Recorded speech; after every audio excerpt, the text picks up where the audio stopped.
భారత ప్రధాని నరేంద్ర మోదీ జన్మదినోత్సవాన్ని పురస్కరించుకొని వేములవాడ నియోజకవర్గ BJP party incharge Chennamaneni Vikas Rao ఆధ్వర్యంలో పట్టణంలోని ఓ ఫంక్షన్ హాల్లో రక్తదాన శిబిరాన్ని నిర్వహించారు. ఈ రక్తదాన శిబిరంలో సుమారు 200 మంది యువకులు స్వచ్ఛందంగా పాల్గొని రక్తదానం చేశారు. ఈ కార్యక్రమానికి ముఖ్య అతిథిగా బీజేపీ పార్టీ జిల్లా అధ్యక్షుడు రెడ్డిబోయిన గోపి హాజరయ్యారు. అనంతరం వికాసరావు మాట్లాడుతూ మోదీ జన్మదినోత్సవాన్ని పురస్కరించుకొని బీజేపీ పార్టీ అత్యంత ప్రతిష్టాత్మకంగా సేవాపక్షం అనే కార్యక్రమాన్ని తీసుకొని దేశవ్యాప్తంగా అత్యంత ఘనంగా నిర్వహిస్తోందని అన్నారు.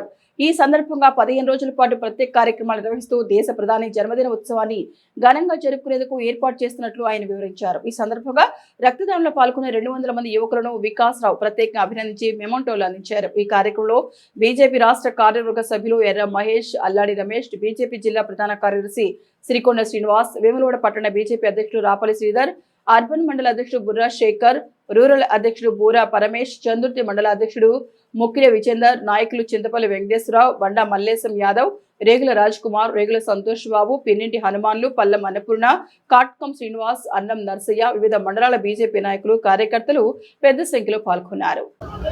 నరేంద్ర మోడీ గారి జన్మదినం 17th సెప్టెంబర్ మరి వారి జన్మదినం పురస్కరించుకొని ఈ 15 రోజులు సేవాపక్షం అనే కార్యక్రమం భారతీయ జనతా పార్టీ నిర్వహిస్తుంది దేశమంతటా. అదే కాకుండా ఇది 17th to October 2 గాంధీ జయంతితో ముగుస్తుంది. మరి మధ్యలో దీన్ దయాళ్ ఉపాధ్యాయ వారి జన్మదినం కూడా 25th సెప్టెంబర్కి వస్తుంది. మరి వారి జన్మదినం పురస్కరించుకొని ఎన్నో సేవా కార్యక్రమాలు చేస్తున్నాము. విస్తృతంగా మరి భారతీయ జనతా పార్టీ కార్యకర్తలు ప్రజల నుంచి మంచి స్పందన ఉంది. మరి ఈరోజు వేములవాడ కాన్స్టిట్యుయెన్సీ లెవెల్లో వేములవాడ పట్టణంలో మరి రక్తదాన శిబిరం నిర్వహిస్తున్నాము. దీనికి మంచి స్పందన ఉంది. అదే రక్తదాన శిబిరం కాకుండా రాబోయే రోజులలో వికసిత్ భారత్, ఆత్మనిర్భర్ భారత్ పేరట మహిళా మోర్చా సభ్యులు చిత్రలేఖన కార్యక్రమాలు, దాని తర్వాత మరి స్వచ్ఛ భారత్ అభియాన్ కార్యక్రమాలు, హెల్త్ క్యాంపులు, ఇలాంటి ఎన్నో కార్యక్రమాలు చేసుకుంటా ఇది సేవా పక్వాడ్, సేవా దివస్, సేవా పక్షం అని ఈ 15 రోజులు మేము నిర్వహిస్తున్నాము. మరి కార్యకర్తలు, ప్రజలు మంచి ముందుకు వచ్చి మన దేశభక్తిని చాటుకోవాలని నేను చెప్తున్నాను. అది కాకుండా మరి ఈరోజు ముఖ్యంగా 17 సెప్టెంబర్ మరి లిబరేషన్ డే. రాజ్నాథ్ సింగ్ గారు ఇప్పుడే వారి ఉపన్యాసం ముగించినారు. చాలా విషయాలు చెప్పడం జరిగింది. మరి నిజాం పాలన నుంచి మరి 17 సెప్టెంబర్ 1948 మనకు స్వాతంత్రం వచ్చినాక 13 నెలల తర్వాత భారతదేశం తర్వాత మనకు తెలంగాణకు స్వాతంత్రం వచ్చింది. రజాకార్ల అకృత్యాలు చూసి మరి భారతదేశం ఆ రోజు సర్దార్ వల్లభాయ్ పటేల్ గారు ఆపరేషన్ పోలో ద్వారా ఈ నిజాం నిరంకుశ పాలన, బానిస సంఖ్యల నుంచి రజాకార్ల కాసిం రిజ్వీ వారి దౌర్జన్యాల నుంచి ప్రజలను కాపాడడానికి ఆపరేషన్ పోలో ద్వారా సెప్టెంబర్ 17th చేసి తెలంగాణని ఆ రోజు భారతదేశంలో విలీనం చేసి మరి భారతీయ జనతా పార్టీ పెద్ద ఎత్తున విమోచన దివస్ మేము జరుపుతున్నాం.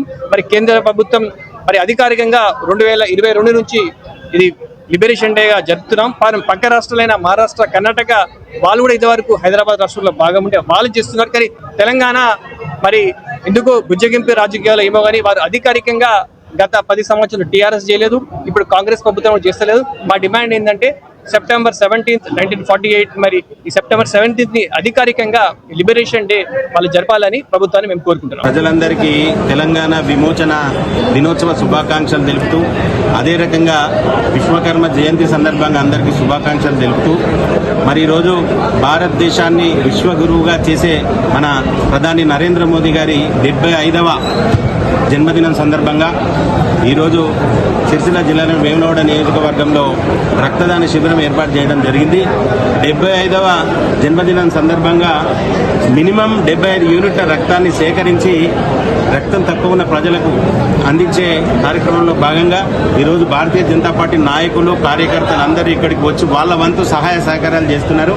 రానున్న రోజుల్లో భారతదేశాన్ని ఆర్థికంగా, రక్షణ పరంగా, అదే రకంగా అభివృద్ధి పరంగా ముందుకు తీసుకుపోవడానికి మా అందరి రక్తాలు ప్రజలకు ఉపయోగపడుతూ మా అందరి ఆయుష్ను కూడా వారికి ప్రసాదిస్తూ వాళ్ళ ఆయుష్ను, ఆరోగ్యాన్ని పెంచుతూ దేశ రక్షణలో, దేశాన్ని అభివృద్ధి పరచుట్లో వారు ముందుకోవాలని చెప్పి మీ ద్వారా కోరుకుంటున్నాం. భారత్ మాతాకి జై.